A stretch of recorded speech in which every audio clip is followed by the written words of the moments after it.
Everyone, welcome back to my channel nurse कोहलिक्स और मैं हूं आपकी फ्रेंड तुलसी। होप कि आप लोग सब बहुत अच्छे होंगे अपने अपने घरों में। जो आज की वीडियो है वो थोड़ी सी अलग है बाकी सारी वीडियो से। आज मैं आप लोग सभी के जितने भी क्वेश्चंस आए हैं कमेंट बॉक्स में उनके आंसर्स देने वाली हूं। तो अभी के लिए जितने भी क्वेश्चंस आए हैं उसमें से मैंने 15 क्वेश्चन को सेलेक्ट किया है ताकि ये वीडियो ज़्यादा लंबी ना हो। चलो फिर ज्यादा वक्त जाया ना करते हुए स्ट्रेट अवे क्वेश्चन नंबर 1 की तरफ। जो पहला क्वेश्चन है वो है आपका ओईटी सेंटर कहाँ था इंडिया में। क्योंकि मैं जमशेदपुर झारखंड से हूँ तो मेरा जो नियरेस्ट ओईटी का सेंटर था वो कोलकाता था, तो मैंने कोलकाता से दिया था, वो ईबेक सेंटर था। नेक्स्ट क्वेश्चन है सीपीटी में कौन से क्वेश्चंस होते हैं। सीपीटी के जो क्वेश्चंस होते हैं वो एक्चुअली सीपीटी दो पार्ट में डिवाइडेड होता है, part A and part B. Part A जो होता है वो न्यूमेरिकल क्वेश्चंस होते हैं, जो पार्ट बी होते हैं वो क्लिनिकल बेस्ड सिनेरियो से आपके क्वेश्चंस आते हैं। सीपीटी के ऊपर मैं ज़रूर एक डिटेल वीडियो बनाऊंगी वेरी सून। एक बार ओईटी का जो है सीरीज़ वो कंप्लीट हो जाए तो मैं NMC registration and step by step सारे स्टेप्स को ज़रूर डिटेल में बनाऊंगी। Wait for that video. Next question is OSCE difficult है या इजी। मैं इजी भी नहीं बोलूँगी, मैं डिफ़िकल्ट भी नहीं बोलूँगी। मैं सोचती हूँ कि जो ऑस्की है वो पूरा डिपेंड करता है आपके लक के ऊपर, क्योंकि ऑस्की में जो एग्जामिनर होते हैं वो उनके ऊपर रिजल्ट काफ़ी हद तक डिपेंड करता है। अगर वो समझ जाए कि आपसे एक दो गलती भी हुई है, बट मतलब होता है ना कि वो लोग समझ गए कि हाँ भाई टाइम का प्रेशर है इसीलिए शायद मिस कर गए, वो पास भी कर देते हैं। मतलब कि बोलने का मतलब है कि लाइक एक दो स्टेप से या दो चार चीज़ों से वो असेस कर लेते कि आप काफ़ी स्किलफुल हैं। बट कोई कोई होते हैं जिनको प्रॉपर स्टेप बाय स्टेप आपको ऑस्की चाहिए, ऑस्की के जो भी स्टेप्स है वो सारे चाहिए।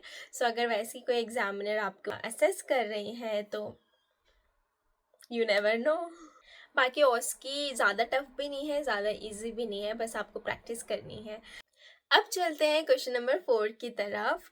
दीदी मेरा एक कन्फ्यूजन है, अगर सारी प्रोसेस कंप्लीट हो जाए उसके बाद जब हम यूके पहुंचते हैं उसके बाद वहां पर स्टे के लिए रूम वगैरह कैसे अरेंजमेंट होता है, पहले ही फिक्स होता है या अपने को जाके सर्च करना पड़ता है। तो जब आप यहाँ आते हो तो शुरू का जो 1 to 3 मंथ्स होता है डिपेंड ऑन योर ट्रस्ट, आपको यहाँ एकोमोडेशन मिलता है एंड उसमें पहले ही आपको इन्फॉर्म कर देते कि आपको 2 मंथ्स का एकोमोडेशन मिलेगा कि 3 मंथ्स का मिलेगा। तो जितने महीने का मिलेगा उतना महीना आप यहाँ फ्री में रहते हो एंड उसके बाद आप अपना एकोमोडेशन सर्च करते हो। जब तक आप यहाँ आ रहे हो वो सारी चीज़ें अरेंज करके रखते हैं आपके लिए। आप जब एयरपोर्ट में आते हो वहाँ से आपको पिकअप करना एंड आपके स्टे तक पहुँचाना भी उनकी जिम्मेदारी होती है। बस आप यहाँ आ जाओ, उसके बाद वो आपके सेटल डाउन होने में बहुत हेल्प करेंगे। Question number 5, where you completed your BSc nursing, government college और प्राइवेट कॉलेज, प्लीज टेल।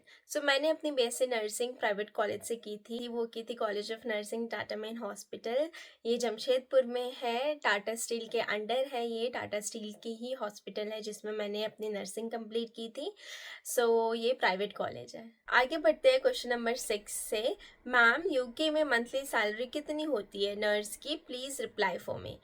मैंने सैलरी के ऊपर एक डिटेल वीडियो बना रखी है, अगर आप जाओगे तो मेरे चैनल पे आपको उसकी वीडियो में मिल जाएगा कि यहाँ पे आपको स्टार्टिंग से लेके एंड तक और बैंक शिफ्ट की कितनी सैलरी मिलती है, आपको वीडियो में देखने को मिल जाएगा। Next question is question number 7, अगर कोई इंडिया में नर्स है तो वो यूके में आरएन कैसे बन सकती है, कौन से सर्टिफिकेशन एग्ज़ाम करने होंगे, और अगर उनको इंडिया से यूके आना है तो एज अ नर्स कौन से वीज़ा पर सही रहेगा, और यूके में फिर एज अ नर्स कैसे कंटिन्यू करें। इस क्वेश्चन को पढ़ के मुझे ये समझ आया कि आप ये पूछना चाह रहे हो कि आप एज अ नर्स यूके कैसे आते हो। अगर आपने अपने होम कंट्री में लाइक फॉर एग्जांपल इंडिया में आपने BSc नर्सिंग या JNM कर रखी है तो आप अपना एक लैंग्वेज का टेस्ट दे दीजिए, लाइक लाइक ओईटी और आईएलटीएस, एंड वो क्लियर करके आप एनएमसी का रजिस्ट्रेशन स्टार्ट करते हैं। एनएमसी यहाँ की नर्सिंग काउंसिल बोर्ड है, जैसे हमारे इंडिया में होती है। ये हमें पिन देते हैं यहाँ पे, क्योंकि आपको पता है कि हमें अगर कहीं पे भी काम करना है तो हमें अपना एक पिन ज़रूरी है, हमें एक पिन चाहिए, पिन नंबर चाहिए, रजिस्ट्रेशन नंबर जिसको हम लोग बोलते हैं। सो वो रजिस्ट्रेशन नंबर लेने के लिए आपको एनएमसी में रजिस्ट्रेशन होना पड़ेगा। एंड एनएमसी ऐसे ही आपको मुफ्त में पिन तो देगी नहीं, उसके लिए आपको ये प्रूफ करना पड़ेगा कि आप एलिजिबल हो। और वो प्रूफ करने के लिए आपको 2 एग्ज़ाम देने पड़ेंगे, पहला सीबीटी एंड दूसरा ऑस्की। सीबीटी आप इंडिया में दोगे और जो ऑस्की है वो आप यहाँ आने के बाद दोगे। तो जब आप ये सारा प्रोसेस कंप्लीट करते हो, लाइक इंडिया का जितना भी प्रोसेस है सीबीटी तक, ये कंप्लीट होने के बाद जब आप इंटरव्यू क्लियर करते हो तो आपका जो ट्रस्ट है वो आपको सर्टिफिकेट ऑफ स्पॉन्सरशिप देता है, जो कि आपको वीज़ा प्रोवाइड करता है। आप जब यहाँ पे आते हो, आप टीयर 2 वीज़ा पे आते हो, जो कि वर्क वीज़ा है। अब ये वर्क वीज़ा कितने साल का है, 3 साल का है कि 5 साल का है, वो आपके ट्रस्ट के ऊपर डिपेंड करता है। तो जब आप यहाँ आए गए हो तो आप एज अ नर्स आते हो, एज अ आरएन आते हो। यहाँ आने के बाद आपको ऑस्की देना पड़ता है एंड आपको यहाँ का रजिस्ट्रेशन पिन मिल जाता है ना, आप अपनी नर्सिंग यहाँ कंटिन्यू कर सकते हो। एक पर्सनल एडवाइस है, अगर आप नर्स हो इंडिया में तो यहाँ पे एज अ सीनियर केयरर मत आओ, क्योंकि ये बहुत रिस्की है, बहुत ज़्यादा पैसे इसमें लगने वाले हैं। मैं सजेस्ट करूँगी कि आप थोड़ा सा मेहनत करके आईएलटीएस या ओईटी क्लियर कर लो, क्योंकि वो जो प्रोसेस है वो बहुत ईजी है एंड कॉस्ट इफ़ेक्टिव भी है। क्योंकि मैंने यहाँ देखा है, नर्स होते हैं इंडिया में एंड यहाँ केयरर बन के आते हैं, 25 से 30 लाख स्पेंड करके आते हैं, लोन लेके आते हैं। एंड यहाँ आने के बाद केयर होम में उनको उतने आवर्स भी नहीं मिलते जितने उनको मिलने थे, एंड उनकी सैलरी भी कुछ नहीं होती है, 1100, 1000, 1200 यही आती है। सो मैं ये नहीं बोल रही कि सारे केयर होम वैसे होंगे, बट यहाँ पे ऐसा है। तो अगर आप एज अ नर्स हो, नर्स वर्क करते हो, तो प्लीज़ नर्स का बेनिफिट उठाओ, आपके प्रोफेशन का बेनिफिट उठाओ और एनएचएस में एंट्री मारो। क्वेश्चन नंबर 8 की तरफ चलते हैं। दी I am in BSc nursing 4th year, how much experience do I need to apply for NHS UK? So actually NHS जो है वो आपका एक्सपीरियंस, लाइक जो आपका एनएमसी का बोर्ड है, राइट, आप वहाँ पे अप्लाई करते हो तो वो वहाँ पे कोई भी एक्सपीरियंस लेटर नहीं मांगते, वो आपका हॉस्पिटल है जो एक्सपीरियंस मांगता है, जो कि एनएचएस है। सो जो हॉस्पिटल है वो अपने अपने रिक्वायरमेंट के अकॉर्डिंगली आपसे एक्सपीरियंस मांगते हैं। कोई कोई फ्रेशर्स भी ले लेते हैं, कोई कोई एक्सपीरियंस ही लेते हैं। सो लास्ट ईयर इन्होंने फ्रेशर्स भी रिक्रूट किए हैं। सो हम लोग होप कर रहे हैं इस ईयर भी एक्सपीरियंस वालों के साथ साथ फ्रेशर्स को भी ये लोग रिक्रूट करें। तो अगर आप अभी फाइनल ईयर में हो तो पहले ऑल द बेस्ट आपके फाइनल ईयर के एग्ज़ाम के लिए, एंड उसके बाद आप ओईटी या आईएलटीएस की तैयारी स्टार्ट कर दो। एंड मैं मेरी पर्सनल एडवाइस यही रहेगी कि साइमल्टेनियसली आप एक्सपीरियंस लेते रहो। यू नेवर नो कि कब यहाँ के रूल्स चेंज हो जाए और ये लोग बोले कि हम लोग सिर्फ एक्सपीरियंस वालों को ही लेंगे। सो मैं हर बार यही बोलती हूँ कि आप एक्सपीरियंस लेना मत छोड़ो। Question number 9, I am a 12th pass student. Should I start BSc nursing now in 2024? Will there be recruitment for nurses in NHS after 5 years in 2030? Please reply. अभी तो सबको मालूम है कि रिक्रूटमेंट थोड़ी सी स्लो हो रखी है, बट अब दोबारा से इसने पेस पकड़ लिया है, धीरे धीरे बढ़ रही है रिक्रूटमेंट। सो अभी जैसे हम लोगों ने एक पुरानी वीडियो में भी मैंने आपको ये बोला था कि 2030 तक तो इनका ये मोटिव है कि जो इनका डिपेंडेंसी है ऑन इंटरनेशनल नर्सेस उनका कम कर दे। बट 2030 तक तो ये जिस पेस से रिक्रूट कर रहे हैं इंटरनेशनल नर्सेस उसी पेस से करेंगे। मेरा मानना यह है कि शायद वो 2030 के बाद भी रिक्रूट करेंगे, क्योंकि यहाँ की जो रियलिटी है या फिर यहाँ का जो सिचुएशन है कि यहाँ पे नर्सेस की कितनी कमी होती है, कितना शॉर्टेज होता है, उसको देखते देखते साथ मुझे ऐसा लगता है कि शायद 2030 के बाद भी इनकी रिक्रूटमेंट हो इंटरनेशनल नर्सेस की। So hope for the best. लेकिन अगर आप चाहते हो कि आप नर्सिंग में ज्वाइन करो तो बिल्कुल करो, ये बहुत अच्छा प्रोफेशन है। किसी की हेल्प करना, किसी के सैड मोमेंट्स में साथ में रहना, ये बहुत गट्सी एक प्रोफेशन है। अगर आप यूके नहीं आ पाते तो क्या हुआ, आप ऑस्ट्रेलिया जा सकते हो, आप कनाडा जा सकते हो, इतनी सारी कंट्रीज़ है जहाँ पे नर्सिस की रिक्वायरमेंट है। सो आप वहाँ जा सकते हो अगर 2030 के बाद यहाँ रिक्रूटमेंट नहीं होती है तो। अब चलते क्वेश्चन नंबर 10 की तरफ। How many days leave as given to come home? Okay. So शायद आप ये पूछना चाह रहे हो कि हमें कितना लीव यहाँ पे मिलता है आने के लिए। सो यहाँ पे जो लीव्स है वो आप 3 वीक्स की लीव एक साथ ले सकते हो इंडिया जाने के लिए, एंड उसके आगे पीछे आप 3 दिन ऑफ लगा दो, डे ऑफ, तो आपके 4 वीक्स हो गए। सो 4 वीक्स तो आपको मिल जाएंगे। उसके अलावा बाकी के जो लीव्स है वो आप यहाँ पे रहते हुए ले सकते हो, या अगर आपको नियर बाय किसी जगह पे जाना है, 1 वीक का लीव, 2-3 डेज का लीव, 1 वीक का लीव, अगेन 2 वीक्स का लीव, वो आपको ऐसे ही मिल जाएगा। बट जो टोटल डेज है लीव्स के, वो ऑलमोस्ट 6 to 7 वीक्स होते हैं। सो लाइक मैं जब लास्ट ईयर थी, मुझे 275 आवर्स कुछ मिले थे, जो कि मेरा ऑलमोस्ट 7 वीक्स बनाते हैं। एंड इस ईयर शायद मुझे 250 समथिंग मिल रहे हैं, जो कि ऑलमोस्ट 5 to 6 वीक्स ये भी बनाते हैं।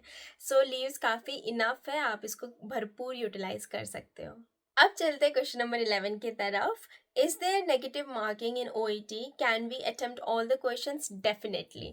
मैं यही सजेस्ट करूँगी कि आप सारे क्वेश्चंस अटेंड करो, भले ही लिसनिंग में आप मिस कर गए हो, रीडिंग में समझ नहीं आ रहा, तुक्का मारना पड़ रहा है, बट कर दो, छोड़ना कुछ भी मत। जैसे हम लोग बचपन में पढ़ते थे या फिर बचपन में एग्जाम्स देते थे, हम लोग बोलते थे कि कुछ भी लिख दो, कोई भी क्वेश्चन मत छोड़ना मत। सो मैं भी यही बोलूँगी कि अगर, क्योंकि इसमें हेल्थ केयर सेटिंग से रिलेटेड क्वेश्चंस होते हैं, सो हम काफ़ी चीज़ें प्रिडिक्ट कर लेते हैं, राइट। सो अगर आपका बाई चांस मिस हो गया, लिसनिंग में मिस हो गया या फिर रीडिंग में कुछ समझ नहीं आ रहा है, तो अगर आपको लग रहा है कि ये हो सकता है तो लिख दो, क्योंकि यहाँ पे गलत लिखने के कोई भी नेगेटिव मार्किंग्स नहीं है। सो अगर आपने सही लिख दिया गलती से तो आपको मार्क्स मिल जाएंगे, बट अगर नहीं लिखा तो जो कट रहे थे कटेंगे, उसके अलावा आपके कुछ नहीं कटेंगे, ठीक है।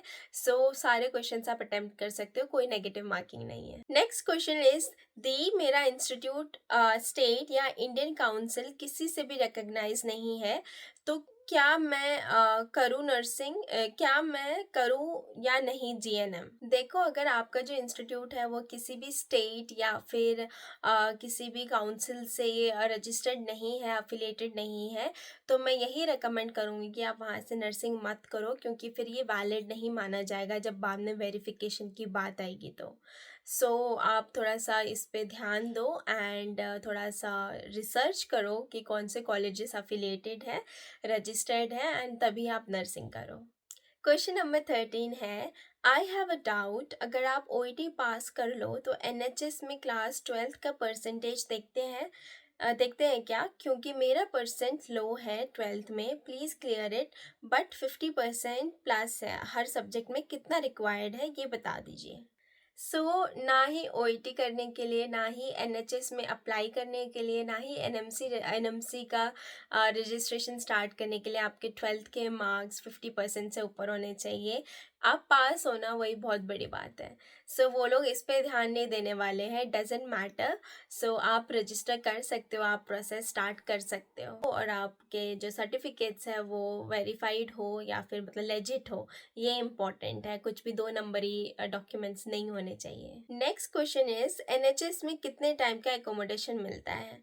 सो NHS में डिपेंड करता है कि आपका ट्रस्ट कितने महीने का एकोमोडेशन दे रहा है आपको। कोई कोई 1 मंथ का देता है, कोई 2 मंथ्स का देता है, कोई 3 मंथ्स का भी देता है। सो जब आप जिस भी हॉस्पिटल में इंटरव्यू दोगे तो वो आपको बता देंगे कि वो कितने महीने का एकोमोडेशन आपको दे रहे हैं। नेक्स्ट क्वेश्चन इज, दीदी आप कहाँ से हो? सो मैं बेसिकली नेपाल से हूँ, मैं नेपाली हूँ, बट मैं born and brought up India में ही हुई हूँ।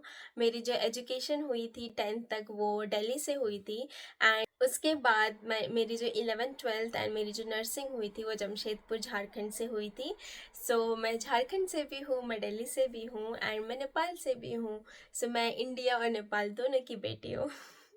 नेक्स्ट क्वेश्चन इज, आपने बताया था एक वीडियो में आपका 6 मंथ का एक्सपीरियंस था इंडिया का सिर्फ, तो आपने पहले OET CBT एग्जाम करा या एक्सपीरियंस लिया? Please reply. जी हाँ, मेरा एक्सपीरियंस 7 मंथ्स का था बैक होम। मैंने HTU में ICU में मैंने 7 मंथ्स का एक्सपीरियंस लिया था।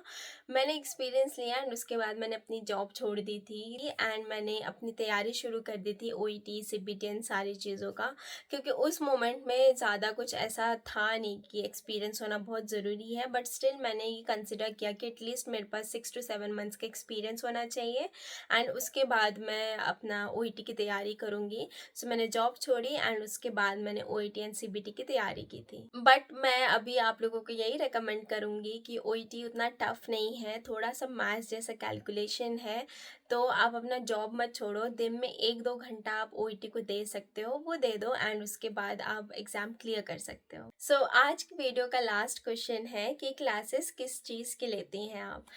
मैं ओईटी की क्लासेस लेती हूँ। मैं और मेरे कुछ फ्रेंड्स हैं जो हम लोग ओईटी की अकेडमी चला रहे हैं जिसका नाम है विजन एकेडमी।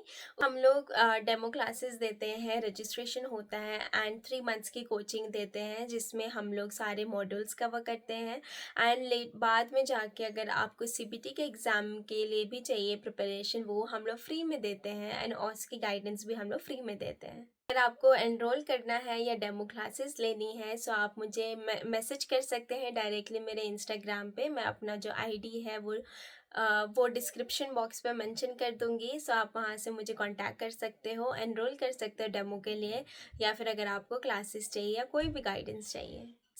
आज का जो सेशन था क्वेश्चन एंड आंसर्स का वो कंप्लीट होता है। अगर आपको पार्ट 2 चाहिए तो आप अपने ढेर सारे क्वेश्चंस मेरे कमेंट बॉक्स पे लिख दो ताकि मैं उनके आंसर्स कर सकूं एंड कुछ कुछ कमेंट्स ऐसे भी हैं जो थोड़े से डिसहार्टनिंग होते हैं, बट मैं उनको अवॉइड करती हूँ, मैं उनको डिलीट नहीं कर रही, उनको वहीं रहने दे रही हूँ।